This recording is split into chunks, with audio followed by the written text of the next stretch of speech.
दोस्तों हमने valence bond theory और मॉलिक्यूलर ऑर्बिटल थ्योरी की डिटेल्स पढ़ ली हुई है। इनका कोर कॉन्सेप्ट हमने पढ़ लिया हुआ है और हमें यह भी पता है कि वैलेंस बॉन्ड थ्योरी हो या मॉलिक्यूलर ऑर्बिटल थ्योरी हो, ये दोनों हमें बताती हैं mechanism of bond formation between the two atoms.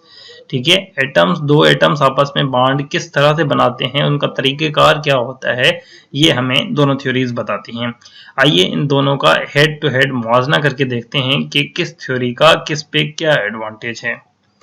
तो हमने एक टेबल बना ली हुई है जिसमें एक साइड पे हमने रखा हुआ है वैलेंस बॉन्ड थ्योरी को, दूसरी साइड पे हमने रखा हुआ है मॉलिक्यूलर ऑर्बिटल थ्योरी को, और पॉइंट टू पॉइंट हम इन दोनों का मुआवजा करते हैं।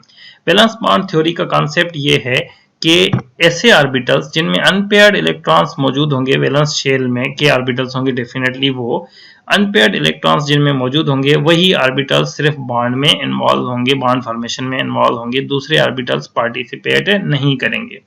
इसके बरक्स मॉलिक्यूलर ऑर्बिटल थ्योरी कहती है कि ऐसा बिल्कुल नहीं है।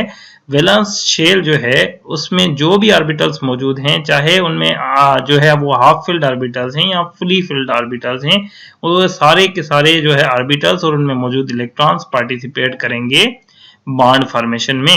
ठीक है जी। दूसरी पॉइंट ये है वैलेंस बॉन्ड थ्योरी की कि एटॉमिक ऑर्बिटल्स जो हैं वो अपनी आइडेंटिटी लूज नहीं करते बॉन्ड फॉर्मेशन के दौरान भी या बॉन्ड फॉर्मेशन के बाद भी। वो जस्ट एटॉमिक एक atomic orbital, half filled atomic orbital एक एटम का दूसरे एटम के हाफ फिल्ड एटॉमिक ऑर्बिटल के साथ ओवरलैप करता है, पर उसकी आइडेंटिटी, उसका शेप, उसकी एनर्जी लूज नहीं होती।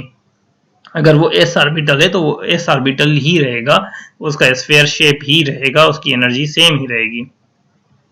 मॉलिक्यूलर ऑर्बिटल थ्योरी इसके बिल्कुल बरक्स कहती है कि एटॉमिक ऑर्बिटल्स तो रहते ही नहीं हैं बॉन्ड फॉर्मेशन के बाद, ये कन्वर्ट हो जाते हैं मॉलिक्यूलर ऑर्बिटल्स में, जो कि बिल्कुल नई एनर्जी वाले ऑर्बिटल्स होते हैं। उनकी एनर्जी एटॉमिक ऑर्बिटल्स से बिल्कुल डिफरेंट होती है।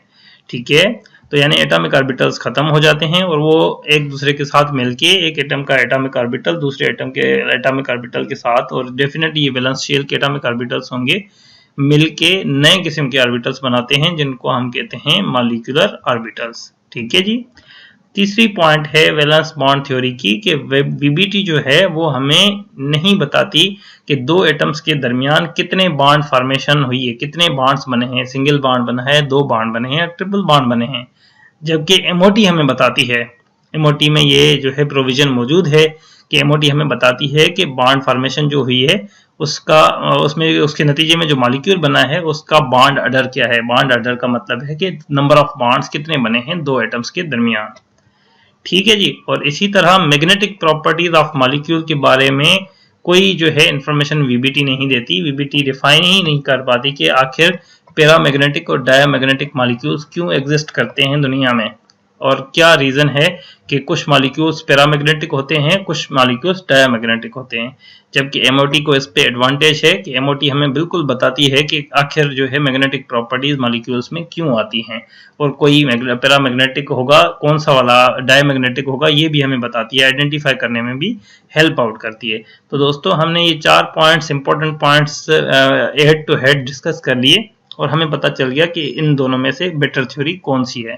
ठीक है दोस्तों, तो अब हमें जैसे कि इस सिंपल सी टेबल से अंदाजा हो गया कि हमें क्या क्या चीजें याद करनी चाहिए दोनों थ्योरीज के बारे में, और कंपैरिजन भी मिले तो हम उसको इन सारे पॉइंट्स को यूज करते हुए बड़ी डिटेल में लिख सकते हैं।